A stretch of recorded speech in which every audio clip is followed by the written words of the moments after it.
বরফ, হিমবাহ আর ঠান্ডার দেশ আইসল্যান্ড, যেখানে আগে কখনো মশা দেখা যায়নি, কিন্তু জলবায়ু পরিবর্তনের প্রভাবে এবার সেই দেশেও দেখা মিলেছে মশার। রেকর্ড তাপমাত্রা আর উষ্ণ বসন্তে হাজির হয়েছে এই নতুন অতিথি, যা বিজ্ঞানীদেরও ভাবিয়ে তুলেছে।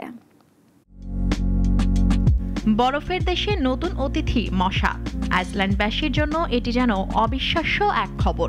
বিশ্বের মাত্র দুটি অঞ্চল এতদিন ছিল মশামুক্ত, অ্যান্টার্কটিকা এবং আইসল্যান্ড, কিন্তু এবার ভাঙল সেই রেকর্ডও।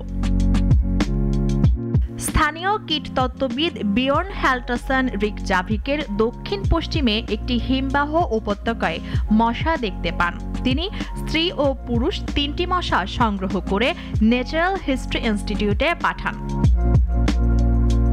সেখানে নিশ্চিত করা হয় এগুলো কুলিসেটা অ্যানোলাইটা, এমন এক প্রজাতি যা ঠান্ডা আবহাওয়াতেও টিকে থাকতে পারে। কিভাবে এই মশা আইসল্যান্ডে এলো তা নিয়ে দ্বিধায় বিজ্ঞানীরা। তবে ধারণা করা হচ্ছে জলবায়ু পরিবর্তনের কারণে রেকর্ড তাপমাত্রায় এদের আগমনের সুযোগ করে দিয়েছে।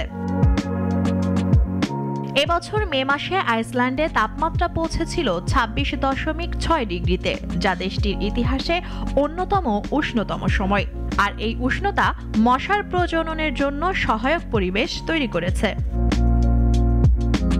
কীটতত্ত্ববিদ ম্যাথিয়াস আলফ্রেডসন বলছেন, এই প্রজাতি সাধারণত ইউরোপ ও উত্তর আফ্রিকার অঞ্চলে দেখা যায়। এটি রোগ বহন না করলেও বিরক্তিকর। বিজ্ঞানীরা বলছেন, এটি কেবল আইসল্যান্ড নয়, উষ্ণতা বাড়ার ফলে সারা বিশ্বেই মশার নতুন বিস্তার ঘটছে। ইতালি, ফ্রান্স, স্পেন, এমনকি যুক্তরাজ্যেও সাম্প্রতিক বছরগুলোতে নতুন প্রজাতির মশা শনাক্ত হয়েছে। বিশেষজ্ঞদের মতে, তাপমাত্রা ও বৃষ্টিপাতের ধরন বদলে যাওয়ায় মশা এখন জলবায়ু পরিবর্তনের অন্যতম সুযোগ। তারা সতর্ক করছেন, আজ আইসল্যান্ডে মশা এসেছে, আগামীকাল হয়তো পৌঁছে যাবে আরও অপ্রত্যাশিত জায়গায়। মুনিয়া চৌধুরী, নাগরিক।